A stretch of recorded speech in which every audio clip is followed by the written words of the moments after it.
우리가 지난번 마태복음 말씀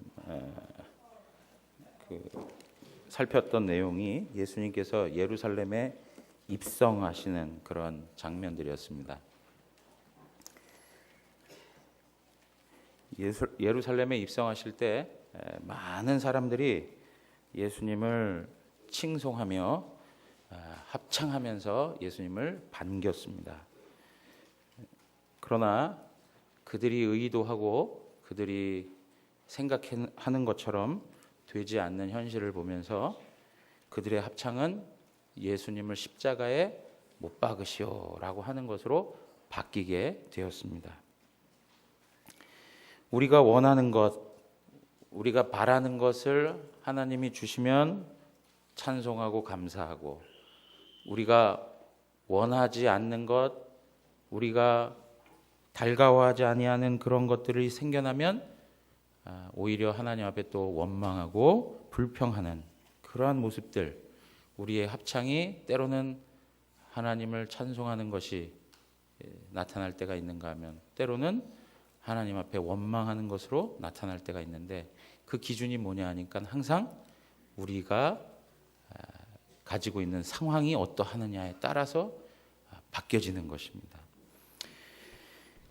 사랑하는 성도 여러분, 우리가 신앙의 견고함을 가지고 간다, 신앙이 깊이가 있다라고 하는 말은 어떠한 형편에든지 하나님의 선하신 뜻이 내게 이루어지는 것, 그것을 기쁨으로 삼고 살아가는 것입니다.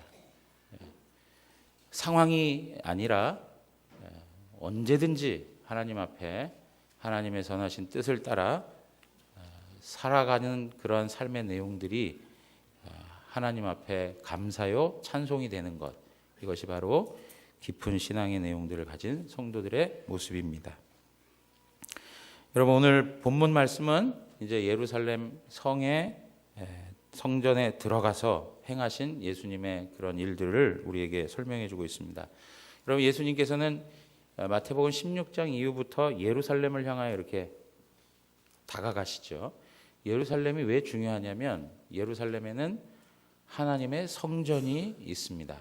그리고 왕들이 통치하는 왕궁이 그 가운데 있습니다. 그래서 예루살렘은 이스라엘에게 있어서 상당히 중요한데요. 하나는 하나님의 임재를 나타내는 성전이 있기 때문이고, 그리고 또 하나는 하나님의 통치를 나타내는 왕궁이 있기 때문에 그런 것입니다. 이스라엘은 철저히 하나님의 나라를 이 세상에 보여주는 그러한 공동체였습니다. 그렇기 때문에 하나님의 임재와 하나님의 다스림, 이것이 상당히 중요한 것이죠. 그래서 예수님께서는 그 하나님 나라를 설명해 가시고, 또 그 하나님 나라를 회복하는 데 있어서 이 예루살렘을 중심으로 하여 그 모든 일들을 이루어 가시는 것입니다. 여러분, 오늘 예수님께서 성전에 들어오셔서 첫 번째로 하신 것이 무엇이냐니까 오늘 12절을 말씀해 보면 세 가지로 설명하고 있습니다. 성전 안에 매매하는 모든 사람들을 내쫓으셨다. 그리고 돈 바꾸는 사람들의 상과 비둘기 파는 사람들의 의자를 둘러 엎으셨다라고 하는 이야기입니다. 여러분, 성전 안에 매매하는 자들이 있었다라고 하는 것이죠. 무엇을 매매합니까? 어떤 상거래가 이루어집니까? 제사에 쓰여지는 재물을 파는 그런 일들이 있었습니다. 이스라엘 백성들은 1년에 3차례는 반드시 예루살렘에 가서 제사를 또 절기를 지내야만 했습니다. 그러니까 어떤 사람들은 먼 곳에서 예루살렘을 향해 오기 때문에 그것을 운반해 가지고 오는 것조차 쉬운 일이 아니죠. 어려운 일입니다. 그리고 제사에 쓰여지는 제물은 흠이 있으면 됩니까? 안 됩니까? 흠이 있어서는 안 되는 것이죠. 그러니까 흠이 없는 것을 가지고 온다는 것 자체도 오는 과정에서 상당히 어려운 문제들이 있는 것입니다. 그렇다 보니까 어떤 일이 생겨났습니까? 이 성전 주변에서 재물을 파는 그런 일들이 생겨나게 되었다는 것입니다. 어떻게 보면 제사를 위해서 아주 합리적이고 합당한 그러한 생각이라고 판단할 수가 있는 것입니다. 그리고 이 가운데 보면 돈 바꾸는 자들이 있었다 그렇게 얘기합니다. 돈 바꾸는 자들.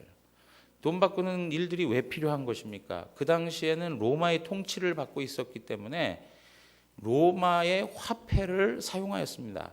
로마의 화폐에는 황제의 형상이 담겨 있었습니다.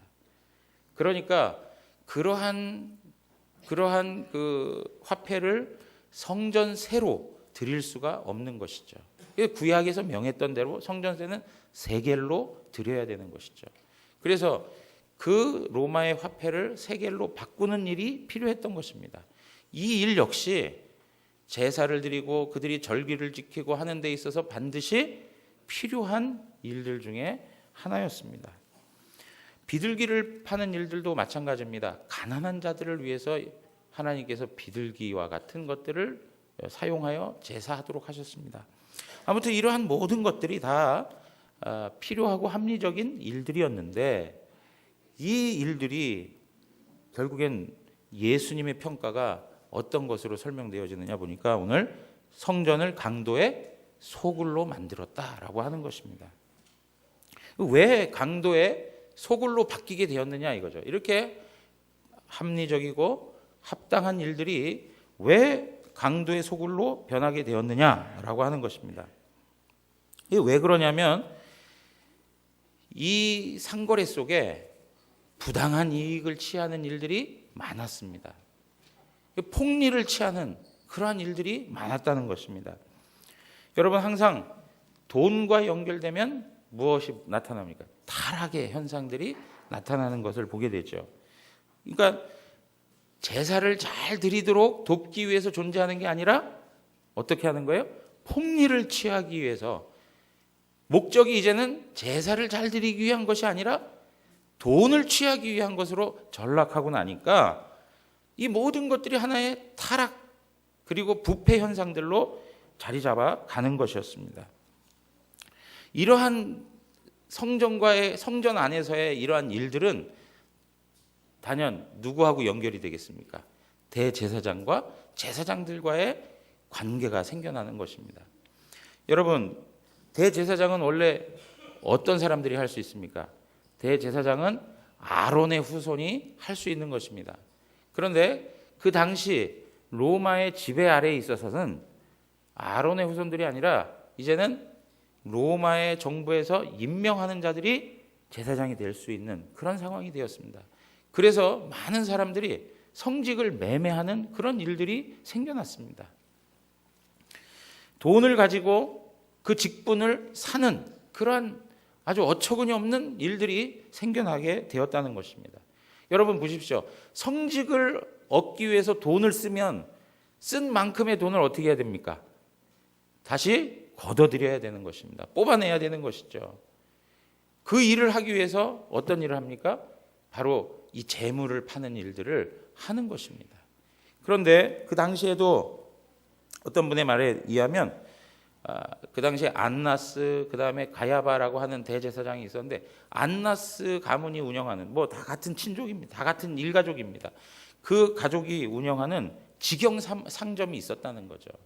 독점할 수 있도록 해가지고 거기에서 부당한 이익을 취하는 일들이 생겨났다는 것입니다. 시중에서 사는 것보다 몇 배가 더 비싸게 팔려지는 그런 일들이 있었다는 거예요. 어떤 경우에는 흠없는 재물을 사려고 왔는데요. 그 파는 재물이 흠이 있는 거예요. 흠 없는 것을 잘 사가지고 하나님 앞에 드리려고 왔는데 그 재물이 흠이 있어요. 흠이. 그런데도 불구하고 그 상점에서 사면 어떻게 해요? 제사장들이 통과시켜주는 거예요. 흠 있는 것들을 그냥 통과시켜주는 거예요.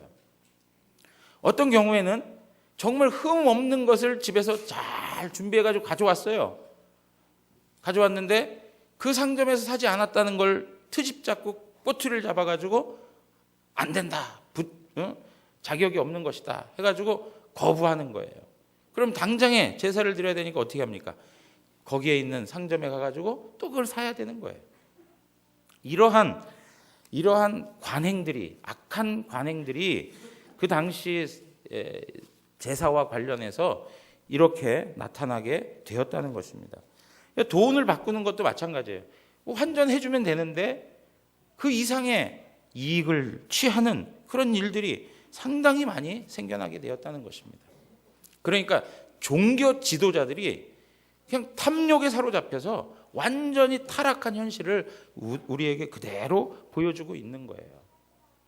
그래서 종교 지도자들은 항상 로마 정부와 결탁해가지고 그들의 어떤 기득권을 유지하려고 하는 그런 일들을 계속 진행했다는 것이 바로 그 당시의 사회가 우리에게 설명해 주는 것입니다. 여러분, 편리함으로 시작한 일, 편의를 가지고 시작한 일들이 좋게 해서 계속 이어질 수 있다면 얼마나 좋겠습니까? 그런데 그 편리함이라고 하는 것, 그 편이라고 하는 그 마음 중심에는 항상 이기성이 내재되어 있습니다. 인간의 편함이 항상 내재되어 있기 때문에 그것이 다른 방식으로 항상 왜곡되어져서 결국에는 자기의 욕심을 챙기는 일들로 바뀔 수밖에 없다는 것이죠. 여러분, 오늘 우리가 삶을 살아가는 현실에도 이와 같은 일이 얼마나 많습니까? 권력욕, 명예욕, 물욕에 빠져가지고 자기 기득권을 견고히 하고 내어놓지 않으려고 하는 그러한 삶의 내용들이 우리 삶에 흔하게 일어나는 일들입니다. 자기 밥그릇 챙기기 위한 그러한 일들. 물론 기본적으로 우리가 생존해야 될 양식이 필요한 건 사실입니다. 그렇지만 그것을 넘어서서 자기가 그것을 독식하려고 하는 그러한 모습들은 하나님 앞에서 철저히 죄라고 하는 것을 성경은 말해주고 있습니다. 오늘 이 대제사장들 그리고 또 제사장 이 종교 지도자들이 가지고 있는 모습은 결국에는 탐욕이었다는 것을 말해주고 있습니다. 권력에 미쳐 살고 명예욕에 혈안이 되어 살아가는 그러한 인생살이, 양심이라는 것 다 내려놓고 신앙 양심이라고 하는 것, 신앙 인격이라고 하는 것 다 뒤로 하고 오직 돈만 추구하려고 하는, 그리고 자신의 삶을 영위하려고 하는 그러한 인생의 모습들, 이것이 바로 그 당시 종교 지도자들 안에 그리고 이스라엘 백성들 삶의 모습에 그냥 고스란히 녹여져 있었던 것입니다. 여러분, 오늘날 보십시오. 만약에 목사인 제가 돈을 위해서 목회한다면 우리 성도님들 행복한 것일까요? 예? 목사인 제가 돈을 추구하기 위해서 목회를 하는 사람이다. 그러면 어떻게 그게 목사라고 할 수 있겠습니까? 목회를 제대로 할 수 있겠습니까? 예. 예를 들어서 의사가 돈을 벌기 위한 직업이다라고 하면 어떻게 의사가 본질적인 그런 삶에 헌신할 수 있겠습니까? 환자 하나하나가 다 뭐로 보여요? 예? 다 돈으로 보이는 거죠. 공무원이 공직 생활을 하면서 나라를 위해서 헌신하고 섬기고 봉사해야 될 그들이 안정된 자리에서 자신의 삶을 위해서 돈을 추구하며 살아간다. 그러니까 어떤 일들이 벌어집니까? 부정부패가 일어나는 것입니다. 그 자리에 올라가게 되면, 그 자리에 앉게 되면 거기에서 돈을 쌓아둘 수 있는 여러 방법들을 만들어내는 것이죠. 교사가 교사로서의 본연의 마음과 태도를 가지고 교육 현장에 임하지 아니하고 돈으로만 교사로서의 삶을 살아간다. 얼마나 우리 자녀들이 불쌍한 겁니까? 이제 이러한 일들이 바로 그 당시에 모든 사회적 풍조였다는 것이죠. 그런데 이러한 일이 예수님 당시에만 일이 아니고 오늘을 살아가고 있는 우리에게 있어서 그대로 나타나는 현실인 것입니다. 사랑하는 성도 여러분, 종교적 기득권, 이거 참으로 무서운 병입니다. 교회 내에서도 오래 교회에 머물면서 섬기고 봉사하고 헌신하고 그리고 여러 가지 많은 직분들을 감당하면서 어떤 그 자리를 확고하게 했던 그 모든 모습들을 어느 한순간 하나님께서 내려놔라 그러면 내려놔야 되는 것이죠. 그런데 그렇지 않냐고 계속적으로 그것을 주장하고 그것만을 위해서 살아가는 인생처럼 되어진다면 얼마나 불쌍한 인생인지 모르는 것이죠. 교회가 타락한 이유들이 무엇입니까? 중세시대 교회가 무너진 이유가 무엇입니까? 전부 그러한 일들입니다. 자, 여러분 보십시오. 그렇다면 성전은 그럼 뭐 하는 곳이냐라고 하는 것이에요. 오늘 13절 말씀 우리 한번 다 같이 한번 읽어보겠습니다. 13절입니다. 다 같이 읽습니다. 그들에게 이르시되 기록된 바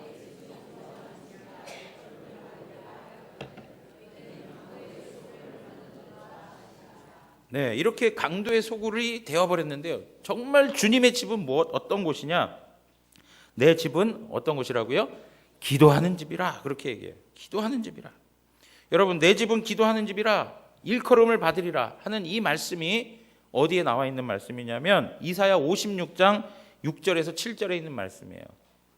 그 말씀 가서 보시면 또 여호와와 연합하여 그를 섬기며 여호와의 이름을 사랑하며 그의 종이 되며 안식일을 지켜 더럽히지 아니하며 나의 언약을 굳게 지키는 이방인마다 내가 곧 그들을 나의 성산으로 인도하여 기도하는 내 집에서 그들을 기쁘게 할 것이며 그들의 번제와 희생을 나의 제단에서 기꺼이 받게 되리니 이는 내 집은 만민이 기도하는 집이라 일컬음이 될 것임이라. 이사야에서 이 말씀이 나온 거예요. 내 집은 만민이 기도하는 집이 될 것이다.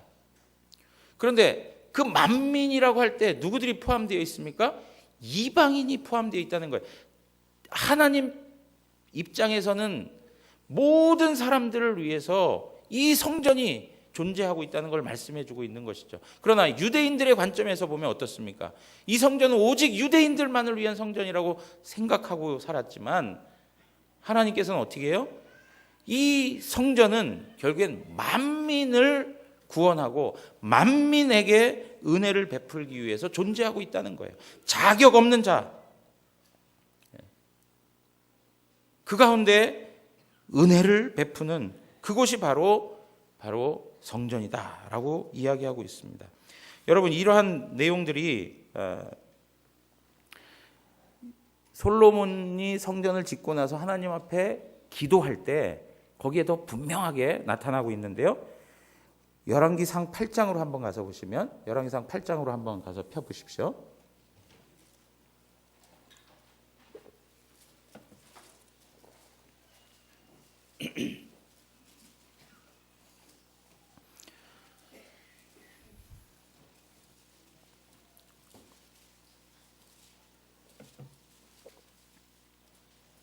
열왕기상 8장에 가서 보시면 솔로몬의 기도가 쭉 기록되어져 나오는데요. 거기에서 가장 핵심적으로 하는 이야기가 뭐냐면 이스라엘 백성들이 성전을 향하여 기도하면 하나님께서 하늘에서 들으시고 그들의 죄를 어떻게 해요? 사해 주시고 그 백성으로 하나님의 은혜를 입게 해달라는 거예요. 성전을 향하여서 기도하여 하나님의 은혜를 구하면 하나님께서는 들으시고 그들의 죄를 사해 주시고 그들에게 은혜를 베푸시옵소서라고 하는 거예요. 그런데요, 이게 그 백성들에게만 국한된 이야기냐, 이스라엘 사람들에게만 국한된 이야기가 아니라 41절에 43절 가서 보세요. 우리 앞에 스크린 나오는데요. 우리 한번 읽겠습니다. 또 주의 백성 이스라엘에 속하지 아니한 자 곧 주의 이름을 위하여 먼 지방에서 온 이방인이라도 그들이 주의 크신 이름과 주의 능한 손과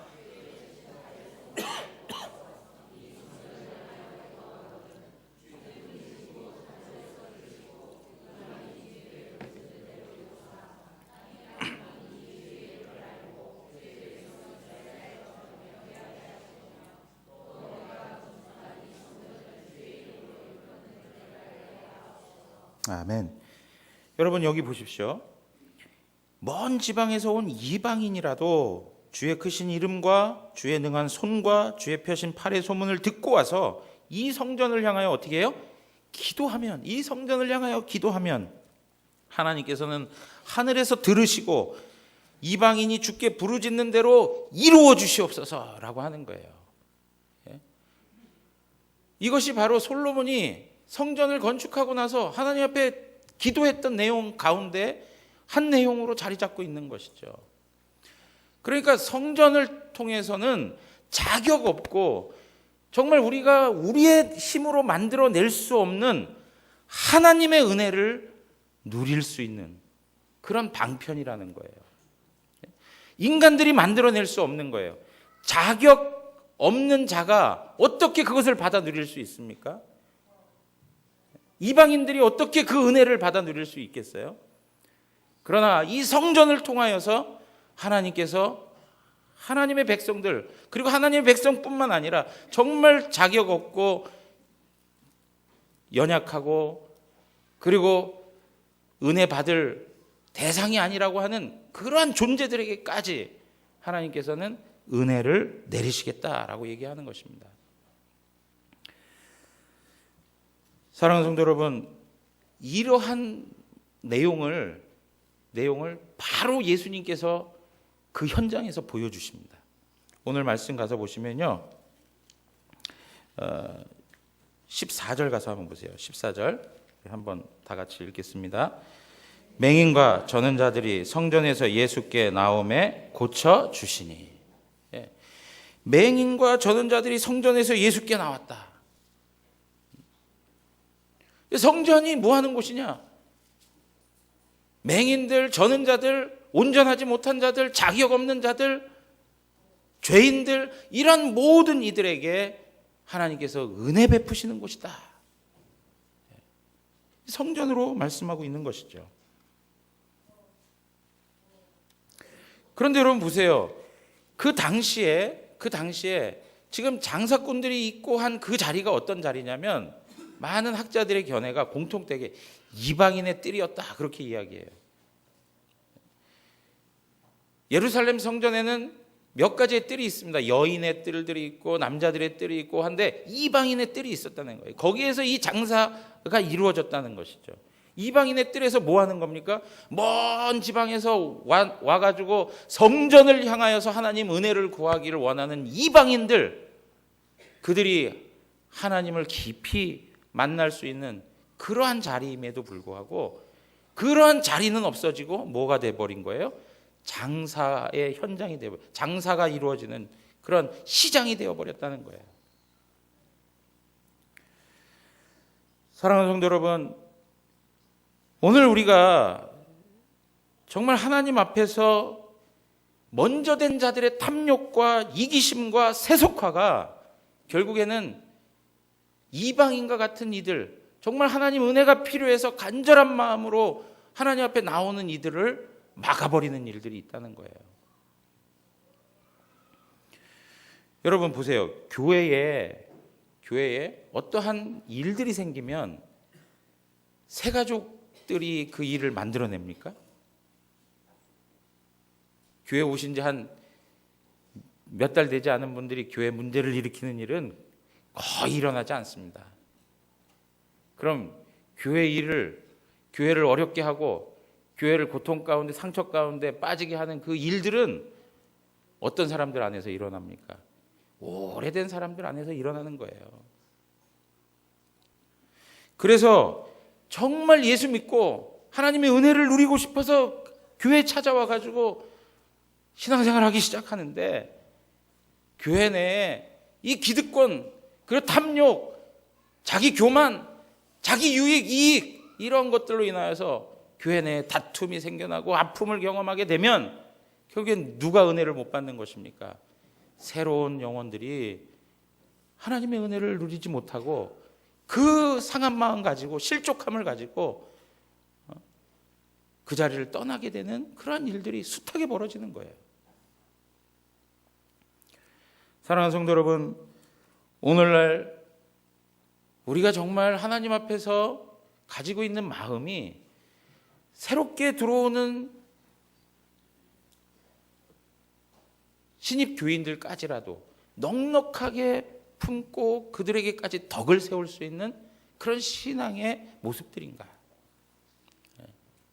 하나님께도 덕을 세워야 되는 부분이고, 또 우리 모든 교회 안에서도 덕을 세움으로 말미암아 정말 하나님의 교회를 건강하게, 그래서 그 하나님의 교회를 찾아 나오는 모든 이들에게 하나님의 은혜가 무엇인지를 알게 하는 도구로 쓰임받고 있는가 하는 것이죠. 그 마음을 닫아버리고 교회에 대해서 등을 돌리고 세상으로 떠나도록 만드는 일이 아니라, 정말 자격 없고 죄인되며 세상에서 상함을 가지고 온 영혼들이 하나님의 은혜가 무엇인지를 알게 하는 하나님의 손길로 쓰임받고 살아가느냐, 이거 중요하다는 것이죠. 지금 종교 지도자들이 했던 일들이 무엇입니까? 자신들의 이익을 위해서 장사꾼들과 결탁하여서 결국에는 이방인들의 자리를 마련하지 못하는, 은혜의 자리에서 완전히 쫓겨나고 내몰리는 그런 상황들이 되어버렸다는 거예요. 이러한 내용에 있어서 오늘 우리가 하나님 앞에서 나의 신앙의 모습은 어떠한지를 한번 살펴야 될 것입니다. 사랑하는 성도 여러분, 에베소서 2장 20절에서 22절에 가서 보시면, 너희는 사도들과 선지자들의 터 위에 세우심을 입은 자라 그리스도 예수께서 친히 모퉁이 돌이 되셨느니라. 그의 안에서 건물마다 서로 연결하여 주 안에서 성전이 되어가고, 너희도 성령 안에서 하나님이 거하실 처소가 되기 위하여 그리스도 예수 안에서 함께 지어져 가느니라 그랬어요. 우리도 뭐예요? 성전인 거예요. 성전을 찾아 나오는 한 영혼 한 영혼에 대하여서 기존에 있던 모든 성도들이 하나님의 사랑이 무엇인지, 하나님의 은혜가 무엇인지 그것을 알 수 있도록 그 하나님의 하나님 되심을 드러내는 그런 삶을 살아야 되는데, 그게 아닌 것이죠.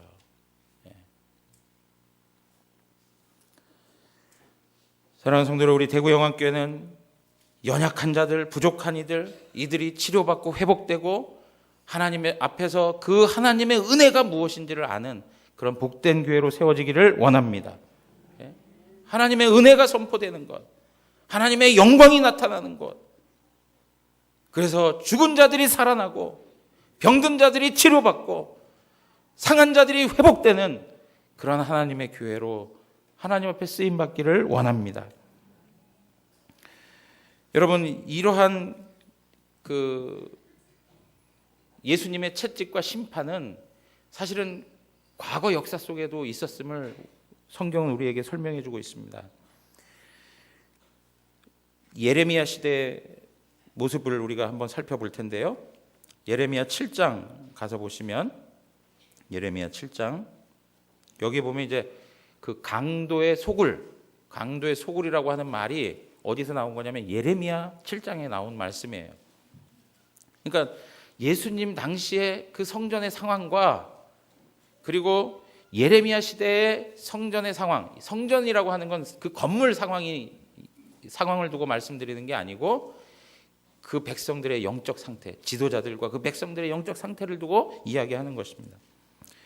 자, 예레미야 7장 4절에서 11절 보시면, 눈으로만 한번 보십시오. 하나님의 백성들이 여호와의 성전이라 여호와의 성전이라 여호와의 성전이라 하는 거짓 선지자들의 말을 믿고 여호와의 성전이 있기 때문에 너희들은 멸망하지 않는다라고 하는 생각을 갖게 되었다는 거예요. 아니란 생각을 갖게 된 것이죠. 그러면서도 이들은 어떻게 합니까? 다른 사람들, 불쌍한 사람들, 소외된 사람들 돌보지 아니하고요, 무죄한 자의 피를 흘리고요, 그리고 우상 숭배하는 일들을 행했다는 거예요. 8절부터 한번 보십시오. 보라, 너희가 무익한 거짓말을 의존하는도다. 무익한 거짓말이 뭡니까? 이것은 여호와의 성전이라, 이것은 여호와의 성전이라, 안전하다, 안전하다, 멸망하지 않는다, 그걸 이야기하는 거예요.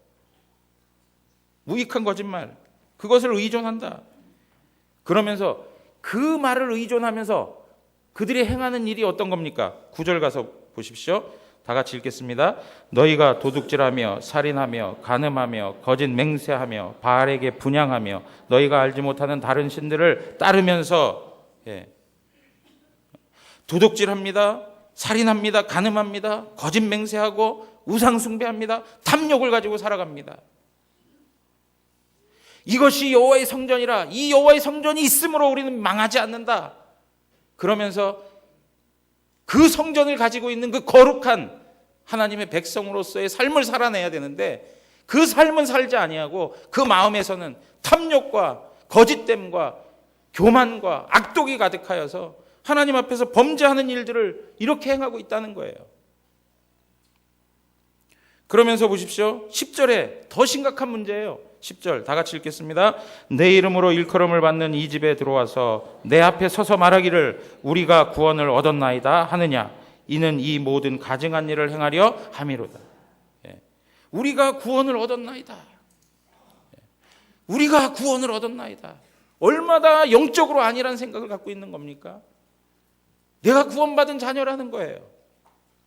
그러면서도 구원받은 자녀답게 생각하고 마음을 갖고 삶의 태도를 가지고 살아야 되는데 그런 것은 없는 거예요. 세상 사람들하고 구분이 서질 않아요.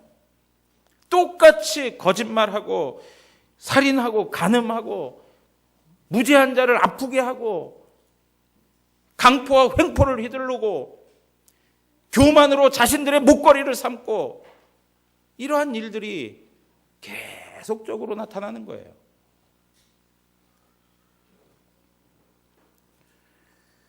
여러분 이러하니까 하나님께서 어떻게 하십니까?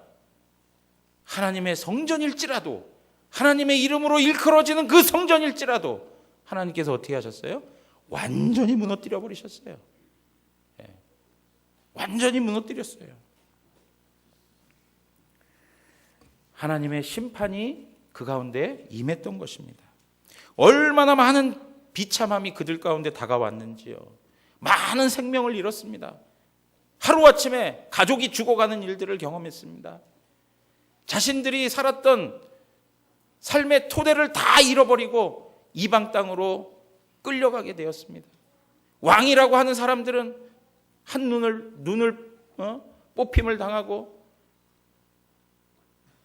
거기서 비참하게 살아야 당하는 그런 일들을 경험하였습니다. 사랑하는 성도 여러분, 이러한 영적인 안일함들이 예수님 당시에도 종교 지도자들과 이스라엘 백성들 가운데 있었다는 거예요. 여러분 한번 생각해 보십시오. 하나님께서 강도들하고 함께 하실 수 있겠습니까? 하나님께서 간음하고 거짓된 자들과 함께 할 수 있겠습니까? 하나님께서 살인하는 자들하고 같은 편이 되어서 그 일들을 도모하실 수 있겠습니까? 하나님 그렇게 하실 수 없는 분이죠. 하나님 거룩하신 분이죠. 하나님 공의의 하나님이시죠. 그래서 하나님은 심판하시는 것입니다.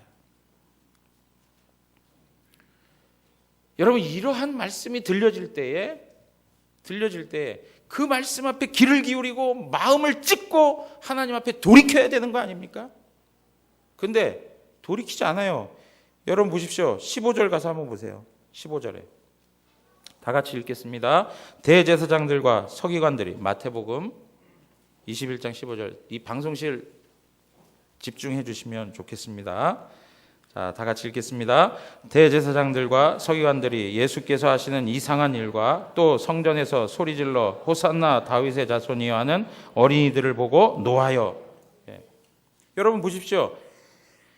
예수님이 하시는 일들 그리고 예수님에 대하여서 어린아이들이 호산나 다윗의 자손이여 하면서 예수님을 칭송하는 거예요. 그거를 보고 이 대제사장들과 서기관들이 어떻게 했다고요? 분노하고 있다는 거예요. 분노하고 있다는 거예요. 여러분 오늘 마태복음에서는 그 기록이 나와 있지 않지만 마가복음과 누가복음에 가서는 어떤 이야기가 기록되냐면 이 사람들이 더욱더 예수를 죽이고자 의논하였다. 그렇게 얘기해요. 예수를 더욱더 죽여야 되겠다. 우리의 밥그릇을 건드려? 우리의 삶을 무너뜨리려고 해? 우리를 끌어내리려고 해? 당장이라도 죽여버려야 되겠다. 그런 생각을 갖고 있는 거예요.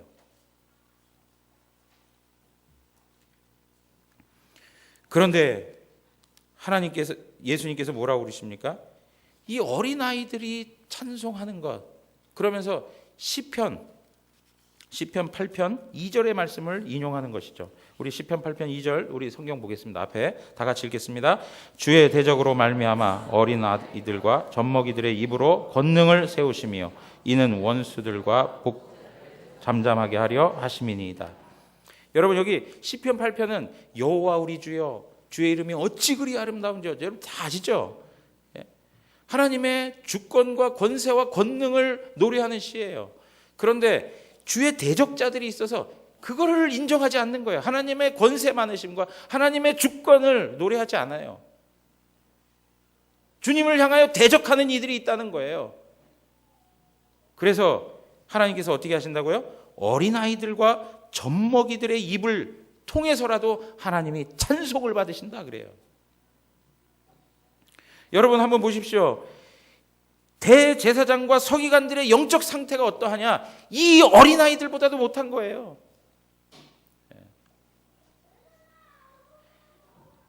얼마나 많은 영적 체면을 차리고 얼마나 많은 품위를 유지한다고 여러 다양한 모습을 가지고 자신들의 권위를 드러냈을까요? 그렇지만 예수님께서는 그들에게 말하기를 너희들은 갓난 아이들보다도 못하고 어린아이들이 고백하는 그것보다도 못한 그런 형편에 있다는 것을 말씀해 주고 있는 것이죠. 오히려 그러면서 대제사장과 서기관들을 어떤 입장에 놓고 보는 거예요? 주님을 대적하는 자들의 입장으로 놓는 거예요. 주님을 대적하는 자들. 여러분, 주님을 대적하는 자들, 원수자들, 하나님에 대하여 반대편에 선 자들, 하나님이 가만 내버려 두시겠습니까? 하나님 심판하시죠. 그들은 하나님 앞에 진노를 쌓게 되는 것입니다. 사랑하는 성도 여러분, 과거 예레미야 시대 때 가졌던 그 백성들의 태도나 예수님 당시에 가졌던 그 종교 지도자들과 그 백성들이 가지고 있던 심각한 영적인 문제들이나 오늘을 살아가고 있는 우리들의 모습이나 크게 다르지 않습니다. 세상은 엄청난 속도로 발전하고 있지만 인간이 가지고 있는 가장 근본적인 죄의 문제는 다르지 않습니다. 사랑하는 성도 여러분, 우리는 자기 욕심에 빠져 살아갈 때가 많습니다. 자기의 기득권을 지키기 위해서 거짓과 음모와 술수를 행하면서 돈을 추구하고 자기 사랑을 하고 자기의 유익과 이익만을 고집하며 살아갑니다. 그리고 다른 어떤 사람이 그것을 건드리려고 하면 당장이라도 응징하는 것이 바로 우리의 모습들입니다. 사랑하는 성도 여러분, 여전히 이러한 삶의 내용을 가지고 살아간다고 하면서 하나님 앞에서 안전하다라고 생각하고 사십니까? 야, 내가 신앙생활 정말 잘하고 있구나.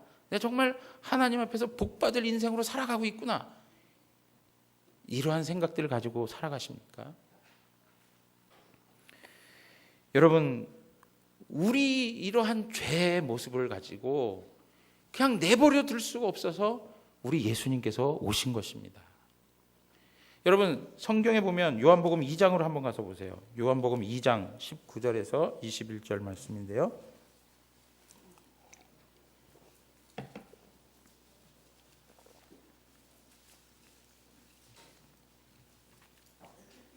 다 같이 한번 읽겠습니다. 19절입니다. 예수께서 대답하여 이르시되 너희가 이 성전을 헐라 내가 사흘 동안에 일으키리라. 유대인들이 이르되 이 성전은 46년 동안의 지었건을 내가 3일 동안에 일으키겠느냐 하더라. 그러나 예수는 성전된 자기 육체를 가리켜 말씀하신 것이라. 아멘. 여러분, 여기 보십시오. 예수님께서 그 죄인들을 위하여 이 땅에 오셨습니다. 요한복음 1장 14절의 말씀처럼 말씀이 육신이 되어 우리 가운데 거하심에 우리 가운데 성전이 되셨다는 거예요. 예수님이 성전이라는 거예요. 그러면서 예수님이 뭐라고 그러냐면 너희가 이 성전을 헐라 내가 사흘 동안에 일으키리라 그래요. 이 사건은 결국엔 예수님의 십자가 죽음을 예고하는 사건이죠. 그렇게 보면 여기서 성전이 무너짐을 당하는데 결국엔 누가 무너지는 것입니까? 예수 그리스도 자신이 심판을 받는 것입니다. 성전된 예수 그리스도의 몸이 무너지는 거예요. 예수 그리스도의 육체가 무너지는 거예요. 그것이 바로 하나님의 심판이었습니다. 예수님 자신이 우리의 죄를 인하여서 지금까지 경험했던, 지금까지 우리가 같이 살펴봤던 그 수많은 죄를 위하여서 예수님께서 자신이 심판을 당하신 거예요. 성전된 자기가 완전히 무너져 버리는 거예요. 그리고 새로운 성전으로 회복되어 하나님의 은혜가 그 백성들 가운데 나타나기를 예수님께서는 소망하셨던 것이고 그 일을 위하여 십자가에 나아가신 것입니다. 사랑하는 성도 여러분, 예수님께서는 채찍을 드시고 결국에는 자기를 치신 것입니다. 우리가 그런 이야기 많이 듣지 않습니까? 자식이 하도 말을 안 듣고 그냥 불효하고 참 문제가 많으니까 엄마가 이제는 때리다 못해 어떻게 해요? 자기 종아리를 때리기 시작하는 거예요. 그 아들이 보는 앞에서 자기 자신이 피투성이가 되면서 자기 채찍을 가하는 거예요. 여러분, 예수님이 성전된 모습으로 이 땅에 오셔서 완전히 무너지신 거예요. 누구 때문에요? 우리의 죄 때문에 그런 것입니다. 그리고 나서 우리에게 새로운 성전의 모습을 보여주시면서 결국에는 하나님의 은혜가 무엇인지, 하나님 앞에 나아갈 수 있는 길이 무엇인지를 우리에게 알려주신 거예요. 우리가 자격 있었던 자들입니까? 자격 없던 자들이었습니다. 우리는 지극히 하나님 앞에서 큰 죄인이었습니다. 그런데 그 성전 되신 예수 그리스도를 향하여 기도하면 하나님께서 성전 되신 예수 그리스도를 통하여 우리에게 은혜를 주십니다. 우리에게 은혜를 주세요. 여러분, 우리가 가지고 있는 이 죄의 문제, 하나님께서 우리가 살 길을 열어 놓으셨다는 거예요. 예수 그리스도가 스스로 무너지시고 예수 그리스도가 다시금 성전으로 회복되셔서 그 성전을 향하여서 언제든지 주님의 은혜를 구할 때마다 하나님께서 예수 그리스도를 통하여, 성전 되신 예수 그리스도를 통하여 우리에게 하나님의 긍휼과 자비와 사랑과 은혜를 베풀어 주시는 것입니다. 그러므로 우리가 우리의 죄를 계속적으로 고집하고 살아간다면 우리는 그 예수님이 당하셨던 심판을 우리가 당하게 될 것이고, 우리가 만약 하나님 앞에서 뜻을 돌이켜 마음을 찢고 성전 되신 예수 그리스도를 바라면서 은혜를 구하게 된다면, 회개하며 하나님 앞에 간절한 마음으로 하나님의 긍휼을 소원하면 하나님께서 우리에게 풍성한 은혜로 함께해 주실 줄 믿습니다. 사랑하는 성도 여러분, 예수 그리스도 앞에 나가십시오. 예수 그리스도만이 은혜의 보좌 앞에 나갈 수 있는 통로입니다. 맹인된 자들, 저는 자들, 상한 자들, 아픈 자들, 그 모든 사람들이 구원받을 수 있는 유일한 길, 고침받을 수 있는 유일한 길은 성전 되신 예수 그리스도 뿐입니다. 그것을 생각하시면서 하나님 앞에서 우리 자신을 돌이키고 하나님의 은혜의 누림을 풍성히 경험하는 우리 성도님들 되시기를 주님의 이름으로 축원합니다. 다 같이 일어나겠습니다.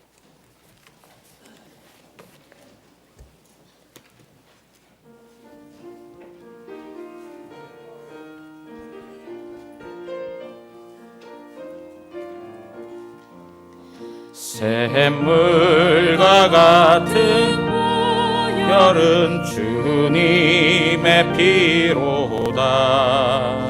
고혈의 죄를 씻으며 정하게 되겠네.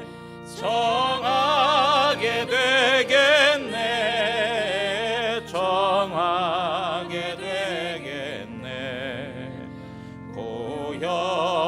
내 죄를 씻으며 정하게 되게 샘물과 같은 보혈은 샘물과 같은 보혈은 주님의 피로다. 보혈의 죄를 씻으며 정하게 되겠네. 정하게 되겠네. 정하게 되겠네. 보혈의 죄를 씻으며 정하게 돼. 죄속함 받은 백성은 죄속함 받은 백성은 영생을 얻겠네. 샘솟 뜻하는 피권세 한없이 크도다. 한없이 크도다. 한없이 크도다. 샘솟 뜻하는 피권세 한없이 크도. 날 정케 하신 피 보니 그 사랑 한없네. 살 동안 받는 사랑을 늘 찬송하겠네. 늘 찬송하겠네. 늘 찬송하겠네. 살 동안 받은 사랑을 늘 찬송하겠네. 늘 찬송하겠네.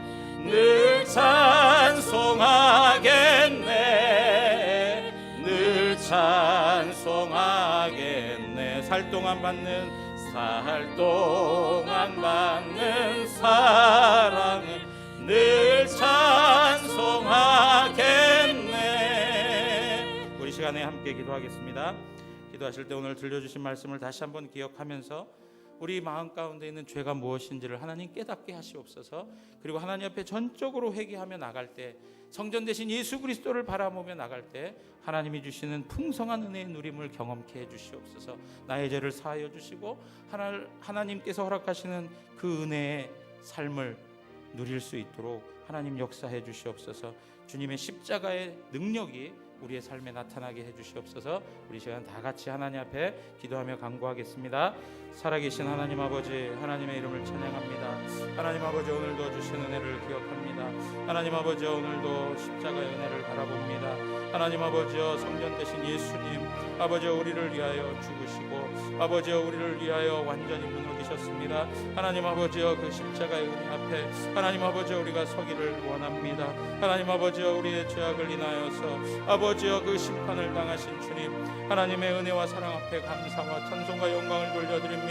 하나님 아버지, 도와주시옵소서. 온전히 우리의 모습들이 회복될 수 있도록 도와주시옵소서. 하나님 아버지여, 죄악 가운데 서지 않게 하시옵소서. 아버지여, 가던 길을 멈추게 하시옵소서. 하나님 아버지여, 온전히 돌이켜서 주님께로 향할 수 있는 은혜가 있게 하여 주시기를 원합니다. 하나님 아버지여, 십자가 아래서 흐르는 하나님의 자비와 긍휼과 하나님의 은혜를 경험할 수 있기를 원합니다. 하나님 아버지의 인자를 풍성히 누리기를 원합니다. 하나님 아버지, 우리 모든 성도들 마음을 하나님 붙들어 주셔서 하나님 구원받은 거룩한 백성으로서의 온전한 삶을 살아갈 수 있도록 하나님 역사하여 주시옵소서. 매일의 삶에서 십자가에서 아버지여, 그 영혼을 담그는 일들이 있게 하여 주시고 하나님 아버지의 정결한 보혈이 아버지여, 우리를 새롭게 해 주시옵소서. 주님, 회복해 주시기 원합니다.